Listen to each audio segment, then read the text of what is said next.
Seal तोडून ताबा घेतलेल्या दोघांवर गुन्हा. फायनान्स कंपनीने कर्जवसुलीसाठी राहुरी तालुक्यातील वांजळपोई येथील एक घर ताब्यात घेऊन सील केलं होतं. मात्र आरोपींनी सदर सील तोडून घराचा ताबा घेतल्याचं आढळून आलं. त्यामुळे फायनान्स कंपनीकडून राहुरी पोलीस ठाण्यात दोघांवर गुन्हा दाखल करण्यात आला. भारत तुळशीराम खरात हे अहिल्यानगर येथील सावेडी हडको येथे राहतात. ते Motilal Oswal home finance limited शाखा अहिल्यानगर येथे लीगल मॅनेजर म्हणून खाजगी नोकरी करतात. 28 ऑक्टोबर 2016 रोजी गणेश ठोसर आणि सविता ठोसर यांनी त्यांच्या मालकीचे वांजळपोई येथील राहते घर Motilal Oswal home finance limited शाखा अहिल्यानगर या फायनान्स कंपनीकडे तारण ठेवून 12,73,404 रुपये कर्ज घेतलं होतं.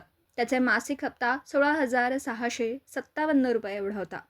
सुरुवातीच्या काळात त्यांनी घेतलेल्या कर्जाचे हप्ते 30 नोव्हेंबर 2024 पर्यंत भरले. त्यानंतर नमूद हप्ते हे भरत नसल्याने फायनान्स कंपनीकडून न्यायालयीन प्रक्रिया पूर्ण करून न्यायालयाच्या आदेशाने 10 सप्टेंबर 2025 रोजी हे राहते घर सील करून ताबा घेऊन त्या कंपनीचा प्राधिकृत अधिकारी पल्लवी केतन पाटील यांना ताबे पावती, इन्व्हेंटरी आणि पंचनाम्यासह ताबा सुपूर्द केला. त्यानंतर 18 सप्टेंबर 2025 रोजी सायंकाळी 4च्या दरम्यान फायनान्स कंपनीचे कर्मचारी सद्दाम इक्रम शेख यांनी कर्जदारांच्या ताब्यात असलेल्या मालमत्तेच्या ठिकाणी वांजळपोई येथे जाऊन पाहणी केली. यावेळी कर्जदारांनी कंपनीने ताब्यात घेतलेल्या घराचे कुलूप तोडून अनधिकृतपणे तिथे राहत असल्याचं त्यांच्या निदर्शनास आलं.